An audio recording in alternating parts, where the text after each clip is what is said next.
right? Then in heterogeneous mixture, when you dissolve chalk or sand, then what happens? The sand particles settle down at the bottom. Okay, chalk or sand particles settle down at the bottom, and you can easily find that there is a sand or chalk in the water. So it is a heterogeneous mixture. And what is homogeneous mixture? In which constituent particles are not visible, and it is clear mixture. Now pure substances are divided into two, that is element and compound. What are the element? Elements are the pure substances like copper, iron, aluminium, zinc. So it is made up of only one kind of atom, right? If we talk about the copper, then the copper is made up of only of copper atoms. So it is made up of only one kind of atoms. It is all copper, right? Now when we talk about the compound, compounds are made by the combination of elements. So when element combine, they form what? Compound. Like water, carbon dioxide, sulfuric acid, hydrochloric acid, etc., in which more than one element is present or two elements are present. It is hydrogen, oxygen, carbon, oxygen, hydrogen, sulfur and oxygen, hydrogen and chlorine. So these are made by the element. These are also pure substances and these are called compounds, right? Now properties of matter.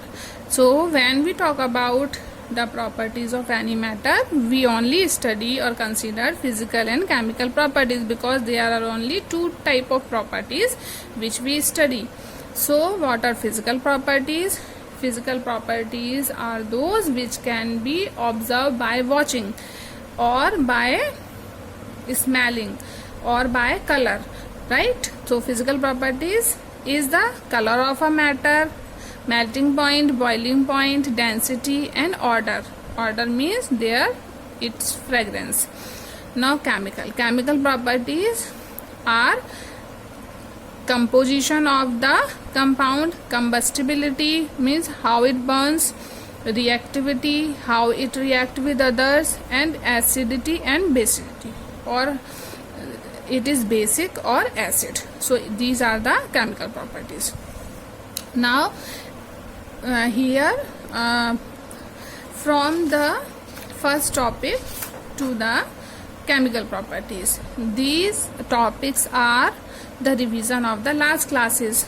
Okay, now we are on the next topic, that is measurement of physical properties. So how we measure the physical properties? So earlier there were two systems to measure the physical properties. The first system is English system and the second one is metric system. English system was not so successful because it does not deals with the decimals, right? It not deals with the decimals.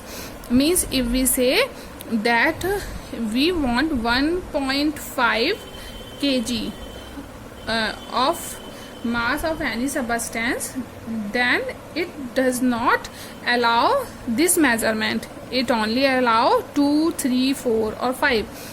Point or decimals are not applicable here.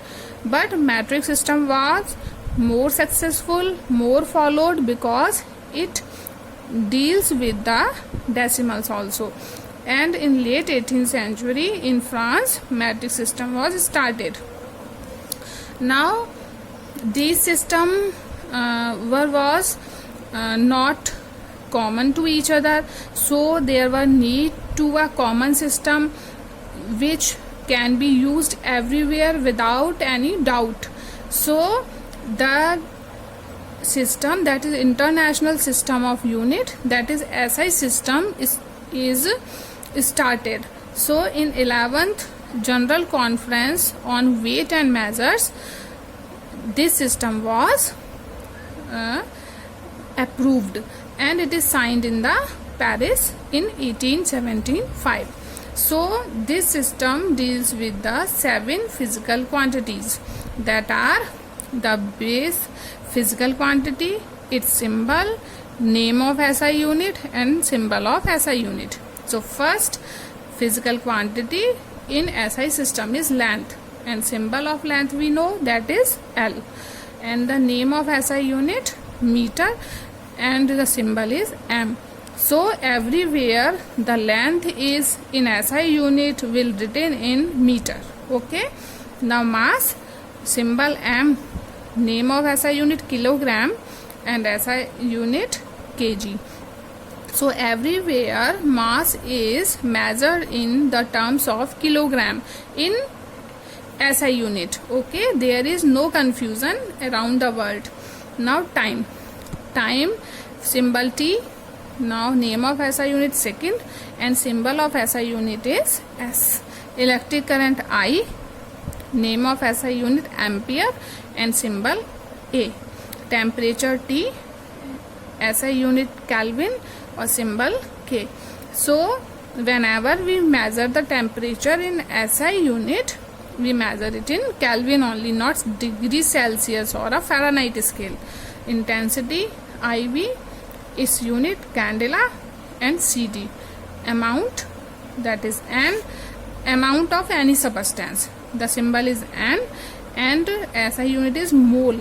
And you heard the name mole in your 9th standard also. I think there were a chapter and mole concepts are also there.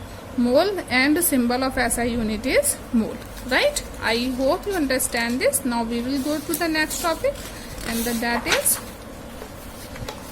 now prefixes used in SI unit. Now we will go to the prefixes which are used in SI unit.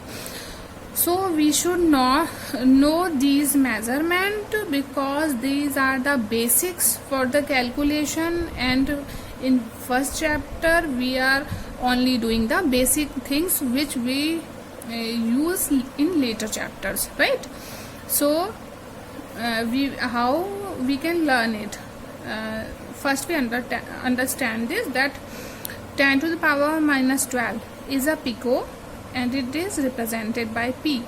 10 to the power minus 9 is nano, and it is represented by N. 10 to the power minus 6 is micro, and it is represented by this symbol. 10 to the power minus 3 is milli, and represented by small m. 10 to the power minus 2 centi, C. 10 to the minus